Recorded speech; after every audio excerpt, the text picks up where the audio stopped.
Welcome to Merger and Acquisition Services presentation series on insurance distribution companies. Our first presentation will be on current valuations.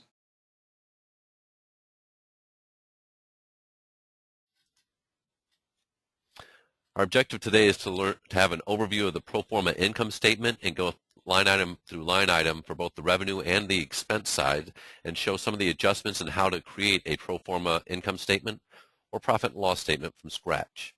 The current valuation methodology used to value insurance distribution companies. We'll talk about some of the differences between an MGA, a wholesale company, and a retail agency, and how the valuations may be different or looked at differently from different strategic buyers. And then finally, we'll go through a couple of actual deal structures and offers that we see from various buyers on the same deal. What is a pro forma income statement? A income statement and a profit and loss statement are the same documents. The pro forma is a normalization of a income statement showing what the post-transaction financials will look like. So you're trying to look at it from a buyer's perspective and saying, well, what is my income statement going to look like next year, and what did it look like last year if we didn't have all of the other items in here that are non-normal.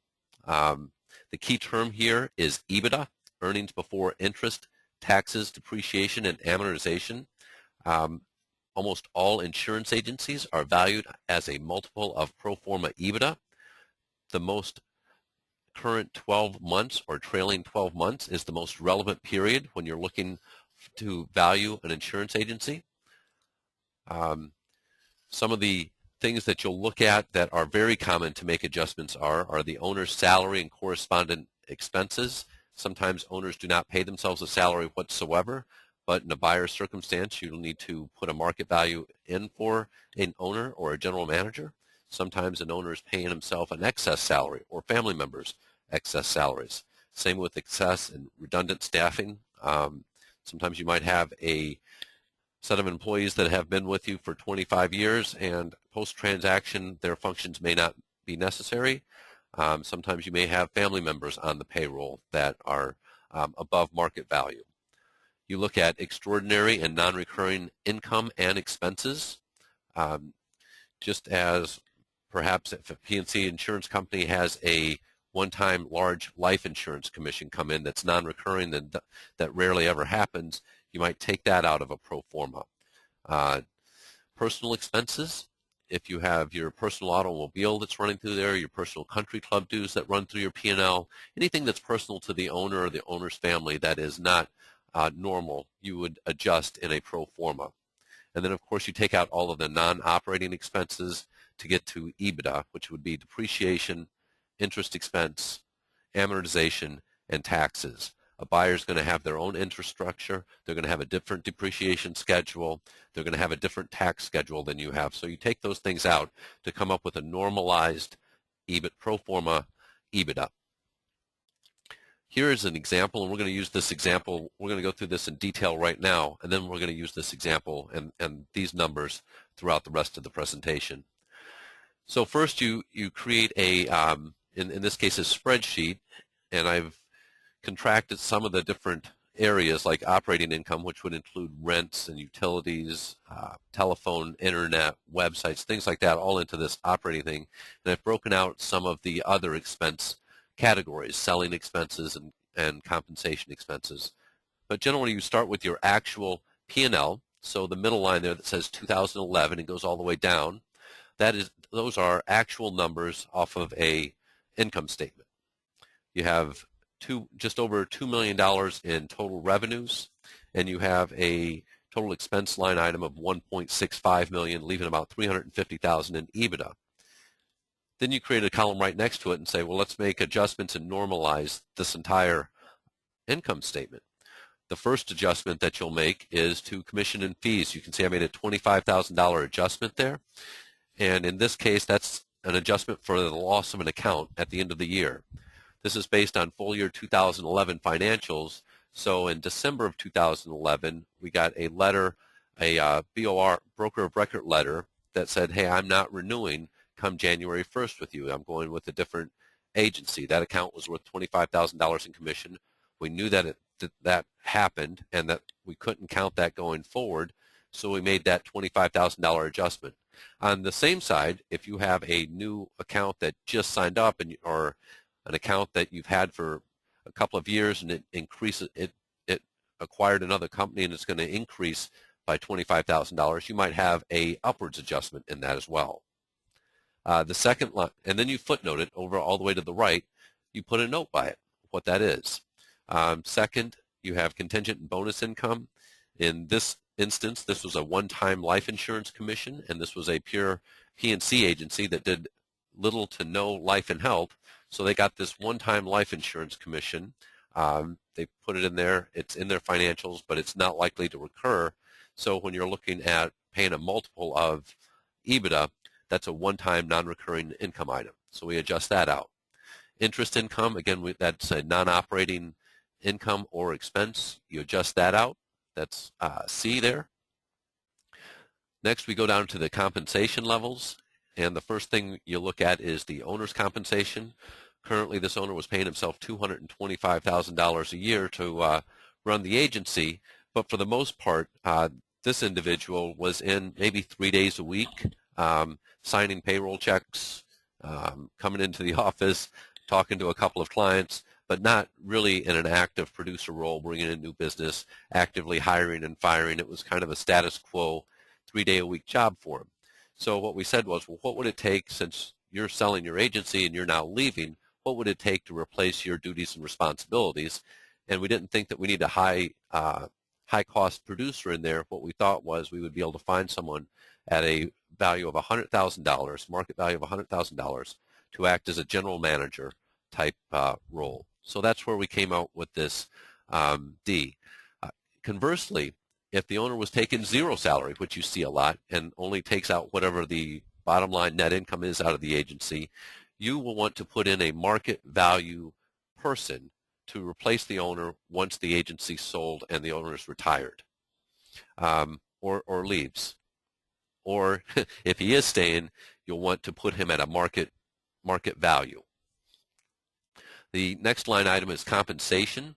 This is if you have redundant or excess staff, or if you need to replace someone. In this case, there was a family member that was on the payroll that really didn't come in at all, not a producer, just on the payroll as another way to keep health insurance and provide some sort of salary there. So we adjusted that person out post-transaction. That person will no longer be with us. And then on the employee benefits and the payroll taxes, whatever your adjustments are for compensation, whether it's owner's compensation or other compensation, you want to make sure that you adjust the employee benefits and payroll taxes downward or upwards as well to reflect those changes in compensation. On the selling expense, you have commission expense. Generally, this is when there's sub-agents that you are sharing accounts with, or in the case of a general agency or a wholesale agency that you're paying your retail agency.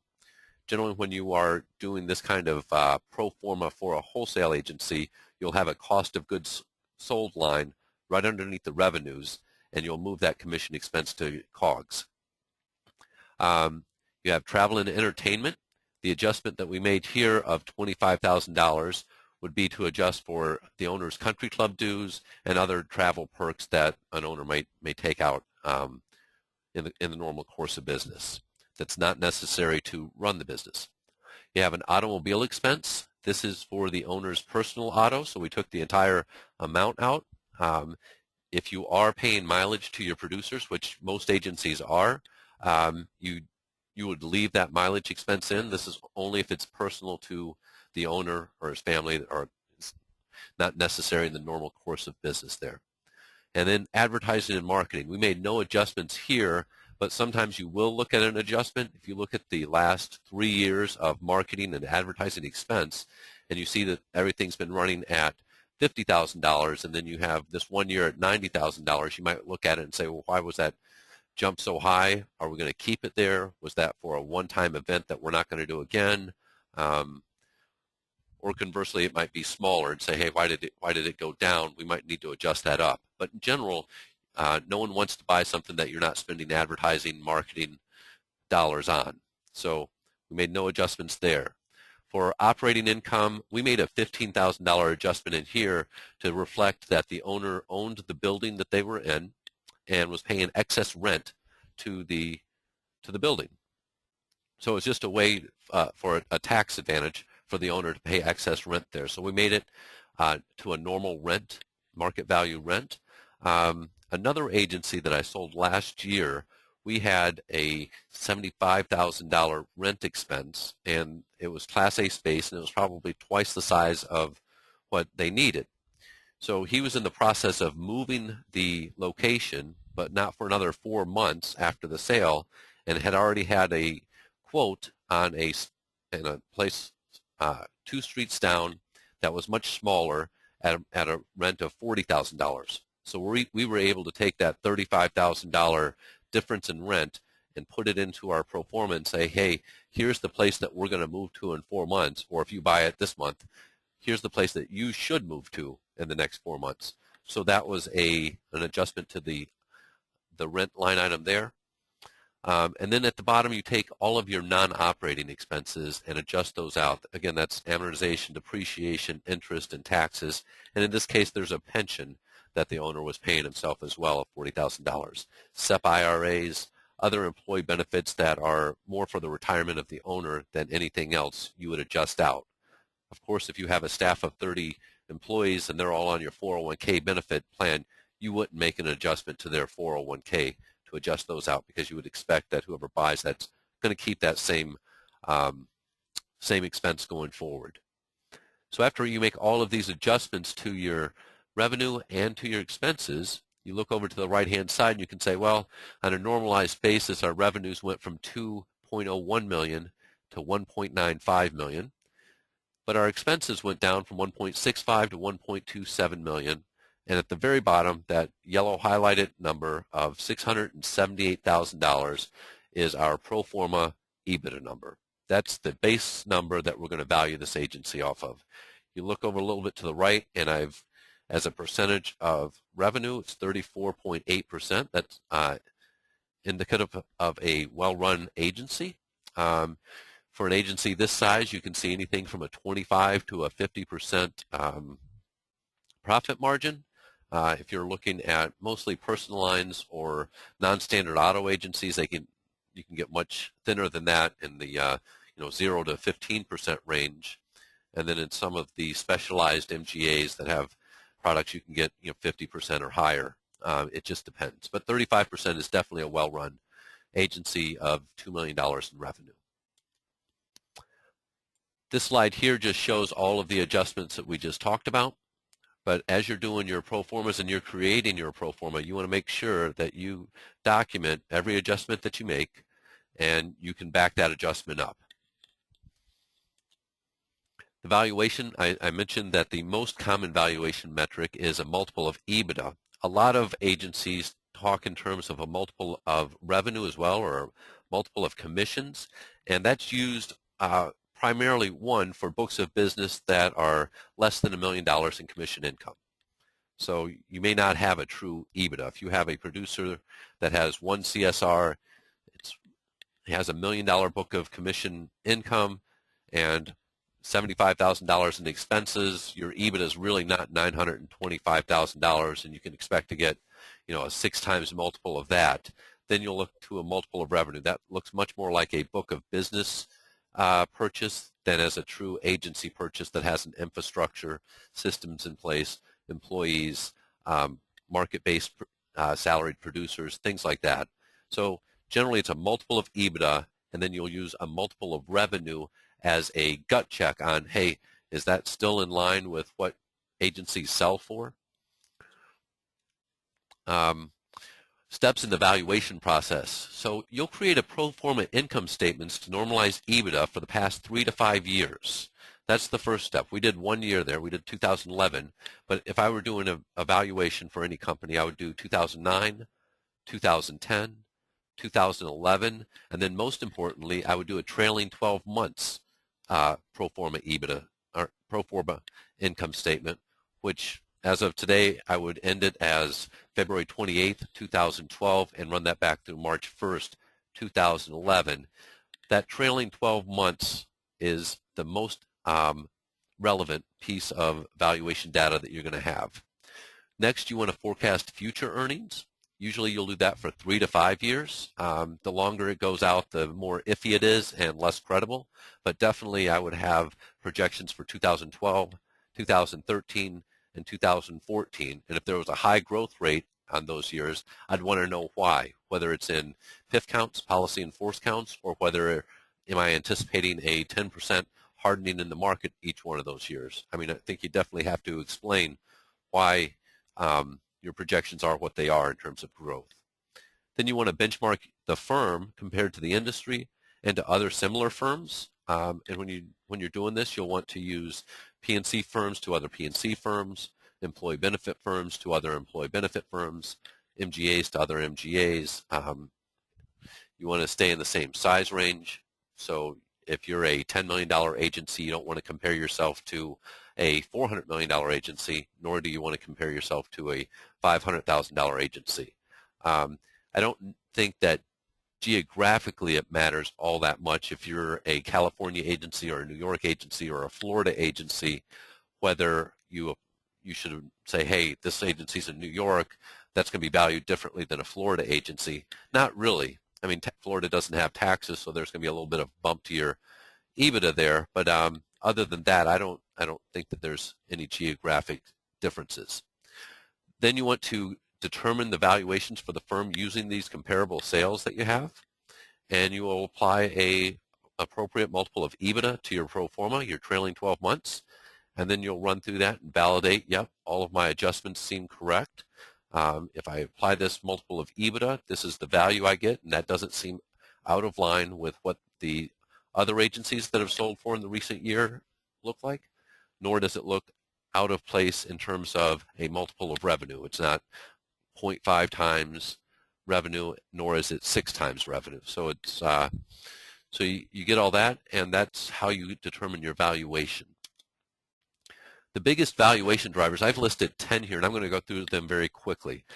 Growth, you want to look at both PIF counts, policy in force counts, as well as written premium counts, or written premium numbers, and you want to look at acquisitions versus non-acquisition. So you want to look at it 3 different ways there.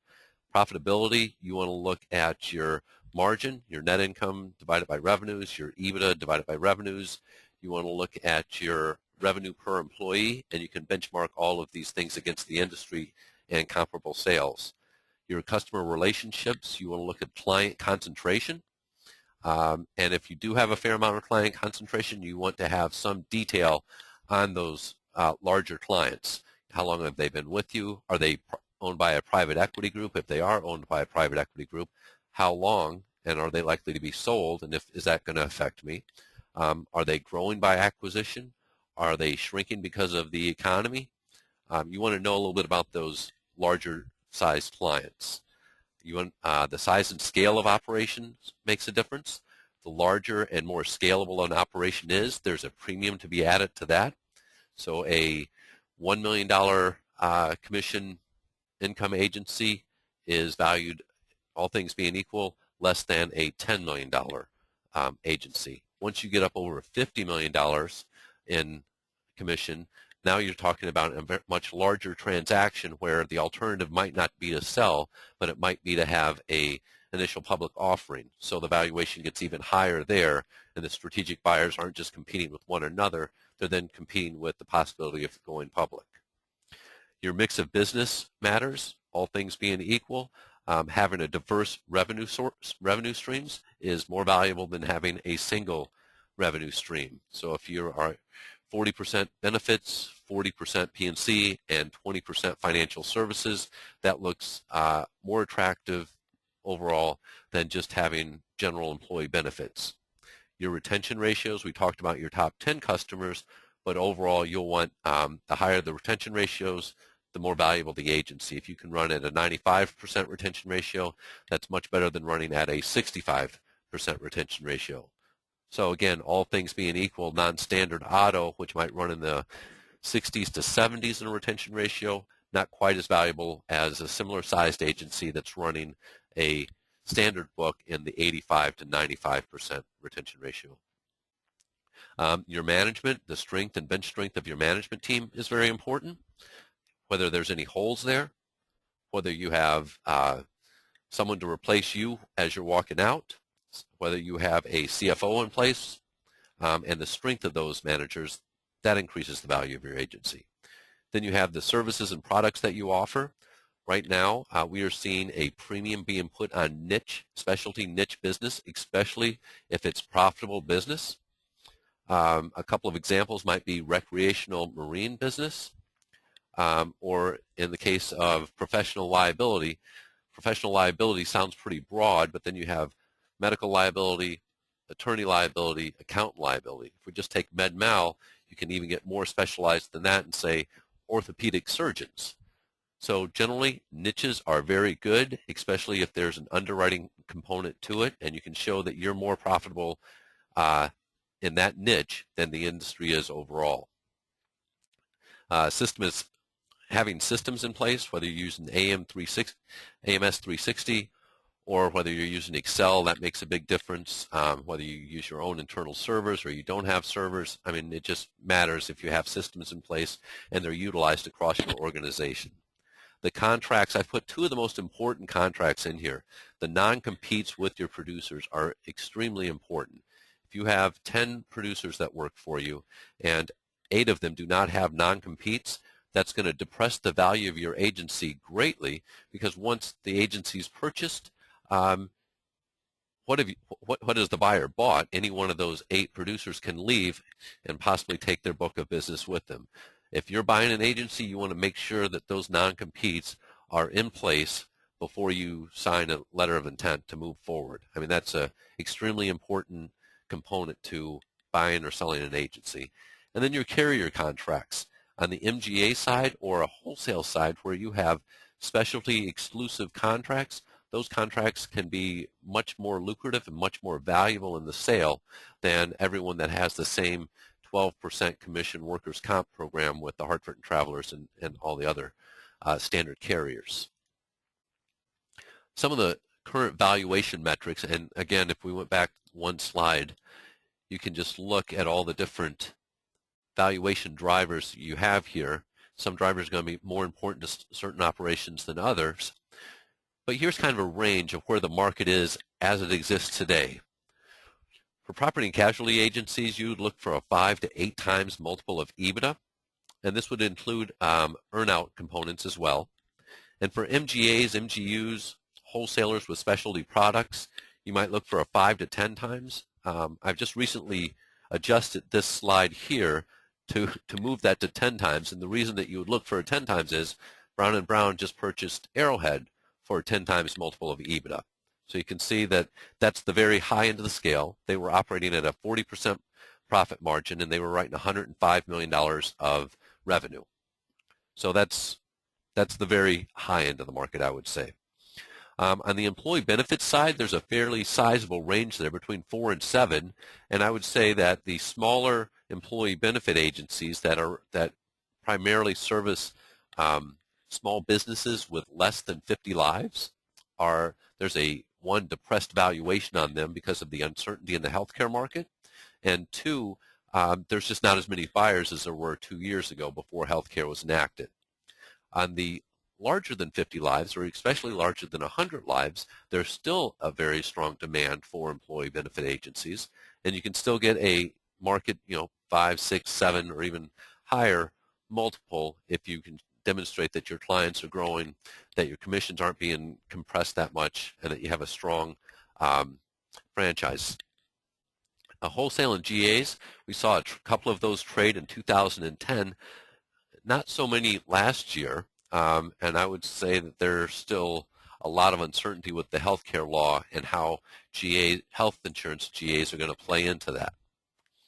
And then you'll look over here to the multiple of commissions. That's what I mentioned before, is looking at a multiple of commissions. It really isn't a way to value something, but it is a way to give you a gut check of, is this the right value for my agency? If you see a number of 4 times commission as how you determine value, you would look and say, hey, that's pretty high.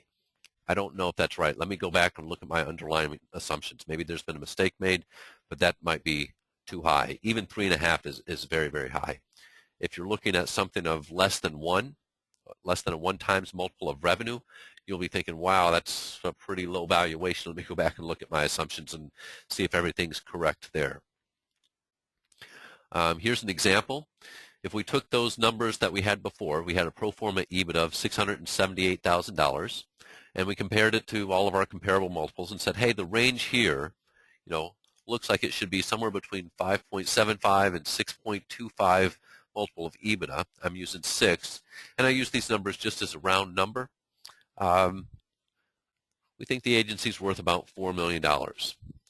And since it's $4 million, here's how we're going to validate that with the revenue multiple. We back in the $4 million to our pro forma revenue, and that gives us 2.1 times as a multiple of revenue. I think that is very realistic, and you can say, well, I think we did our calculations correct, and 2, that really comes in line with what a multiple of revenue might be.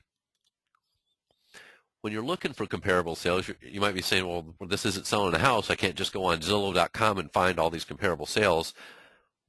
Here's a slide with a number of different databases that you can get comparable sales data from. Internally, as an investment bank, we do deals in and out all year, and for every deal that we do, we might have anywhere from 3 to 8 different bidders on those deals, so you get to see a lot of data points for a lot of different types of agencies. So investment banks' internal databases are extremely useful in coming up with this. So if you have an investment banker, that's where I'd start. But if you want to do some of this on your own, some of these databases are paid for, and some of them are free. And even the paid-for ones sometimes are not very expensive, and some of them are. Pratt Stats and BizComps, those are both at bvmarketdata.com, and you would just have to know your SIC code that you're looking, SIC code, or NAICS code that you're looking for.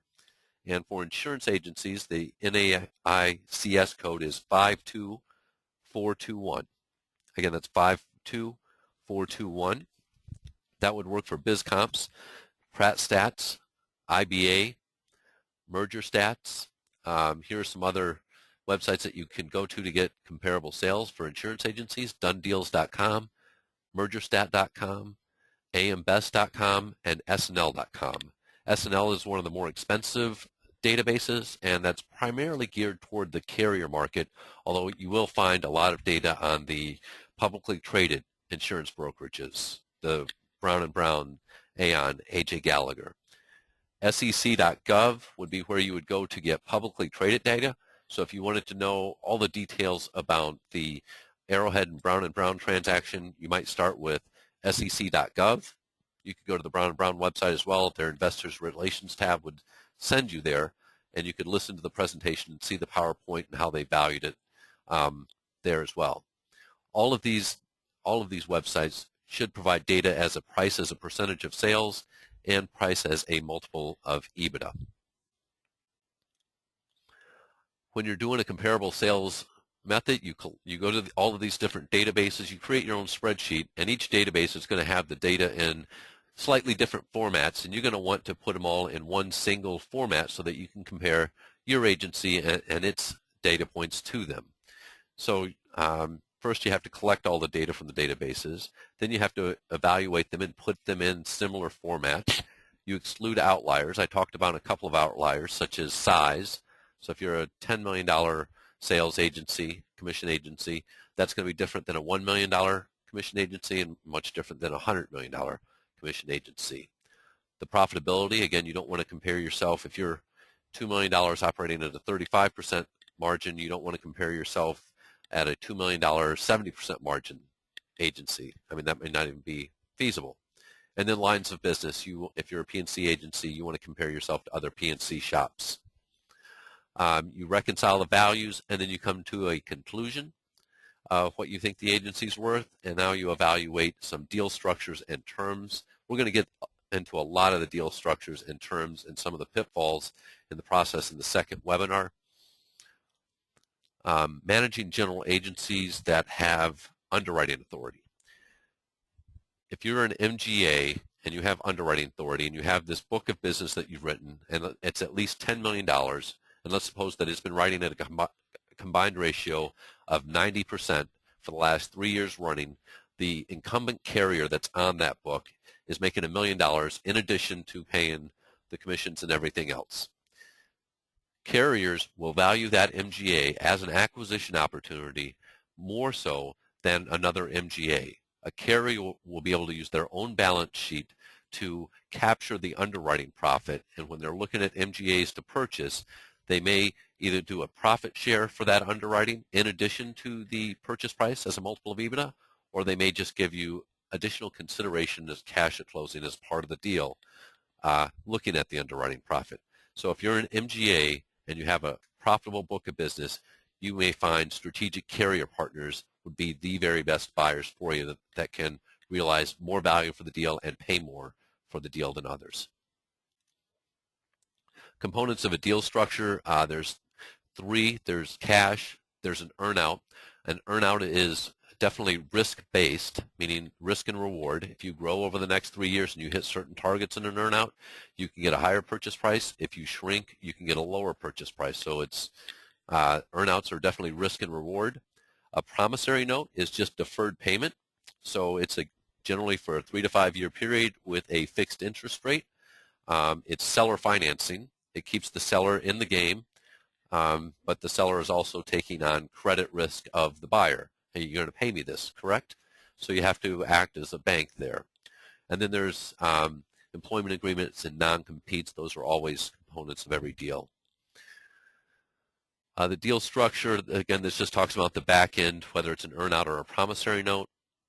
Some of the differences between an earnout and a promissory note. Again, an earnout is risk-based, and a promissory note is definitely a fixed amount you're guaranteed to get over time. There's a couple of tax implications I just want to make you aware of and show you one example of what this looks like. Right now, capital gains rates are 15% at the federal level. All the states vary widely, and those taxes are set to expire. They've been set to expire for the last 3 years, but they are set to expire at the end of this year, and if they do, they'll go up to 20%. On a $4 million deal, which is what the example we've been using here is, the tax difference of 5% is about $190,000. So there is a reason to do something before the taxes expire there.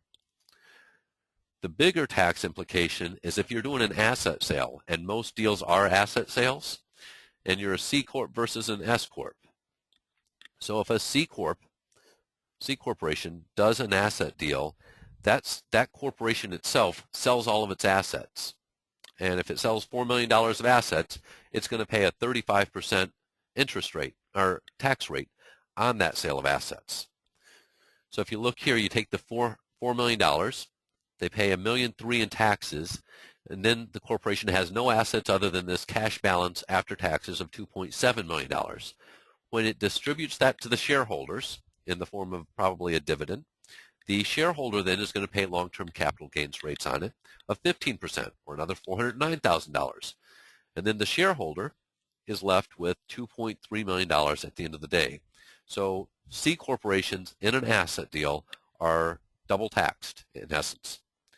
If you take an S corporation or an LLC or a partnership, any of the pass-through taxable entities, there is no tax at the corporate level. It's really the shareholder that's selling that. So the shareholder is taxed at the 15% capital gains rate for the whole $4 million. So that is $610,000. And the difference in the taxation is $1.1 million. So there's a huge difference if you're a C corporation and how you want to structure your deal. And if you structure it as an asset sale for a C corporation, there's a huge double taxation component to it. Generally, most buyers will want to do an asset deal. I think Brown & Brown's deal with Arrowhead was a stock deal, but that was the first out of the last 200 deals that they've done that is a stock deal, I believe they were saying on the conference call. Buyers are able to depreciate the assets over a period of 15 years, whereas in a stock sale, they do not get that depreciation, so that adds deal value. Also, in a stock deal, the buyer is acquiring not just the known liabilities, but all known and unknown liabilities of the deal, so there's a little bit of extra risk that comes associated with that. But for the most part, it's just the tax implications. Employment agreements are important, and they're part of every deal, and you'll see that they range, but what you want to do when you're doing the valuation for a company is making sure that you have a market rate value for all the necessary employees to run the business. Here's some live examples. I've changed the numbers and kind of rounded the numbers to make them easier, but this is a live example of, and I show 3 of 5 offers that we had on this specific agency. About $2.75 million in commission income and $1 million in pro forma EBITDA. We had 3 offers. The first offer was for $3.5 million in cash, and then a 5-year earnout. And the earnout was fairly obtainable. It was very reasonable and fairly attainable. It wasn't like a stretch goal or anything like that. You come up with a total consideration of $6.7 million, or about 6.7 times multiple of EBITDA. The second offer we got had a lower amount down, $3.1 million, and it had a shorter earnout period and a much more lucrative earnout period, $1 million the first year, $1.7 million the second year, and $1.7 million the third year, for a total of $7.6 million, a much higher multiple. The thing about that specific offer was the earnout was, I don't want to say unrealistic, but was very aggressive. If you didn't hit those earnout targets, the drop-off was pretty considerable, and you could end up with not so much money. So the second offer was a lot more risk-reward based. And then the third offer was what I thought was the best offer. We got $4.75 million cash at closing, and the $650, even though it says earnout here, those were guaranteed payments. Unless the business dropped off by, I think, 20% in any given 1 year, you were guaranteed to get $650,000 every year. So that was the least risk and most cash up front, and gave us a market value of about 6.7 times as a multiple of EBITDA. That was a retail P&C insurance agency. On a wholesale agency, I'm going to use the same number there in terms of the gross commissions, but it paid out $1.1 million to retail agencies as part of their commission structure. So its net commission was $1.6 million, and it had pro forma EBITDA of $300,000. This specific owner was looking to leave, was not interested in an earnout, wasn't interested in seller financing, was going to be a CFO in an entirely different industry. So he was looking to stay on for 60 days post-closing and wanted to sell his book. And what we found here was we went out to the market and we said, that's what we want. And we got 3 different offers. Most of them had a huge, strong cash at closing component. One of them did put in an earnout, was really looking for my client to stay. We couldn't really make that work because he wasn't staying for 2 years. And then the third offer had just a component to say, hey, you have to meet, what your full year projection is if you want the full value of $2.05 million. But this is how 3 different earnouts would look for a wholesale agency that's looking for mostly cash at closing. So I know we've run over our time here. I've tried to make this as quick as possible. Hopefully we have this has been useful for you. And I thank you for your attention. If anyone has any questions, you can type them into your box and I'll answer them as they come up.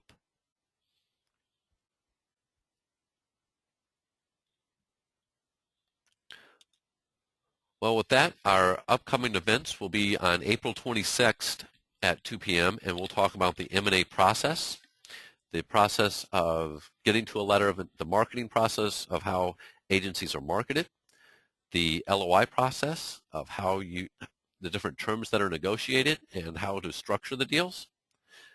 And then on May 31st at 2 p.m., we'll talk about due diligence and contracts. So after you've signed a letter of intent, what happens next? What do you need to look for, and how do you get to the closing table on time and efficiently? My contact information's there. This is a little about our firm and some of the deals that we've done just over the past 3 years. So I hope this has been useful for everyone, and I will look forward to having you on the next call. You will be able to view this webinar in its entirety on our website within the next few days. Thank you, everyone, for your time. I appreciate it.